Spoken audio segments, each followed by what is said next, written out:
I, your enchanting Bibliothecary Morgan. To ensure that we're ready for the spookiest day of the year, we're adding another classic to our grimoire, The Raven by Edgar Allan Poe. So, without further ado, grab your witch's brew, make yourself comfortable, mind the ectoplasm, and let's start reading. The Raven. Once upon a midnight dreary, while I pondered weak and weary over many a quaint and curious volume of forgotten lore, while I nodded, nearly napping, suddenly there came a tapping, as if someone gently rapping at my chamber door. "'Tis some visitor," I muttered, tapping at my chamber door. Only this, and nothing more. Distinctly I remember it was in the bleak December, and each separate dying ember wrought its ghost upon the floor. Eagerly I wished the morrow, vainly I had thought to borrow from my book surcease of sorrow, sorrow for the lost Lenore, for the rare and radiant maiden whom the angels name Lenore, nameless here, forevermore. And the silken, sad, uncertain rustling of each purple curtain thrilled me, filled me with fantastic terrors never felt before, so that now to still the beating of my heart I stood repeating, "'Tis some visitor entreating entrance at my chamber door, some late visitor entreating entrance at my chamber door. This it is, and nothing more." Presently my soul grew stronger, hesitating then no longer. "Sir," said I, "or madam, truly your forgiveness I implore. But the fact is I was napping, and so gently you came rapping, and so faintly you came tapping at my chamber door, that I scarce was sure I heard you." Here I opened wide the door. Darkness there, and nothing more. Deep into that darkness peering, long I stood there, wondering, fearing, doubting, dreaming dreams no mortal ever dared to dream before. But the silence was unbroken, and the darkness gave no token, and the only word there spoken was the whispered word, "Lenore." This I whispered, and an echo murmured back the word "Lenore." Merely this, and nothing more.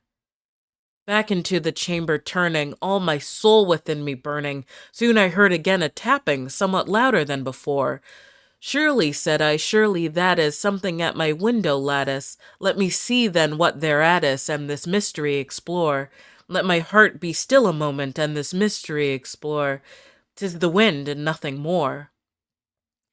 Open here I flung the shutter, when, with many a flirt and flutter, in there stepped a stately raven of the saintly days of yore. Not the least obseance made he, not an instant stopped or stayed he, but with mien of lord or lady perched above my chamber door, perched upon a bust of Pallas just above my chamber door, perched and sat, and nothing more.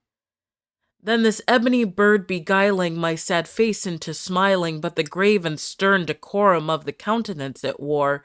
"Though thy crest be shorn and shaven, thou," I said, "art sure no craven, ghastly grim and ancient raven, wandering from the nightly shore. Tell me what thy lordly name is on the night's Plutonian shore." Quoth the raven, "Nevermore." Much I marveled this ungainly fowl to hear discourse so plainly, though its answer little meaning, little relevancy bore. For we cannot help agreeing that no living human being ever yet was blessed with seeing bird above his chamber door, bird or beast upon the sculptured bust above his chamber door, with such name as Nevermore. But the raven, sitting lonely on the placid bust, spoke only that one word, as if his soul in that one word he did outpour. Nothing farther than he uttered, not a feather than he fluttered, till I scarcely more than muttered, "Other friends have flown before. On the morrow he will leave me, as my hopes have flown before." Then the bird said nevermore. Startled at the stillness broken by reply so aptly spoken, "Doubtless," said I, "what it utters is its only stock and store, caught from some unhappy master whom unmerciful disaster followed fast and followed faster, till his songs one burden bore, till the dirges of his hope with melancholy burden bore, of never, nevermore." But the raven still beguiling all my sad soul into smiling, straight I wheeled a cushioned seat in front of bird and bust and door. Then upon the velvet sinking, I betook myself to linking fancy unto fancy, thinking what this ominous bird of yore, what this grim, ungainly, ghastly, gaunt, and ominous bird of yore meant in croaking nevermore. This I sat engaged in guessing, but no syllable expressing to the fowl whose fiery eyes now burned into my bosom's core. This and more I sat divining, with my head at ease reclining on the cushion's velvet lining that the lamplight gloated o'er, but whose velvet violet lining with the lamplight gloating o'er, she shall press on nevermore. Then methought the air grew denser, perfumed from an unseen censer, swung by angels whose faint footfalls tinkled on the tufted floor. Wretch, I cried, thy God hath lent thee, by these angels he hath sent thee, respite and nepenthe from thy memories of Lenore. Quaff, O quaff this kind nepenthe, and forget this lost Lenore. Quoth the raven, nevermore. Prophet, said I, thing of evil, prophet still of bird or devil, whether tempter sent or whether tempest tossed thee here ashore, desolate yet all undaunted, on this desert land enchanted, on this home by horror haunted, tell me truly, I implore, is there balm in Gilead? Tell me, I implore. Quoth the raven, nevermore.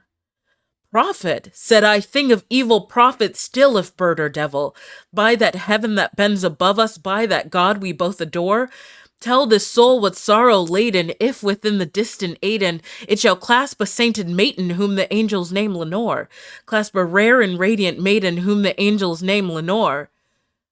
Quoth the raven, nevermore. Be that word our sign of parting, bird or fiend, I shrieked upstarting.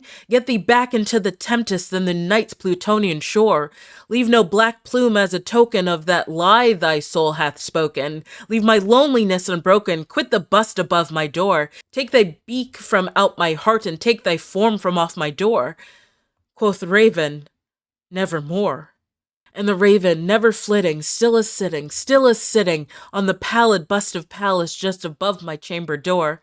And his eyes have all the seeming of a demon's that is dreaming, and the lamplight o'er him streaming throws his shadow on the floor, and my soul from out that shadow that lies floating on the floor shall be lifted nevermore. That was The Raven by Edgar Allan Poe. Thanks so much for joining me, and until next time, have a happy Halloween. But be sure to come back and visit the Bibliothecary.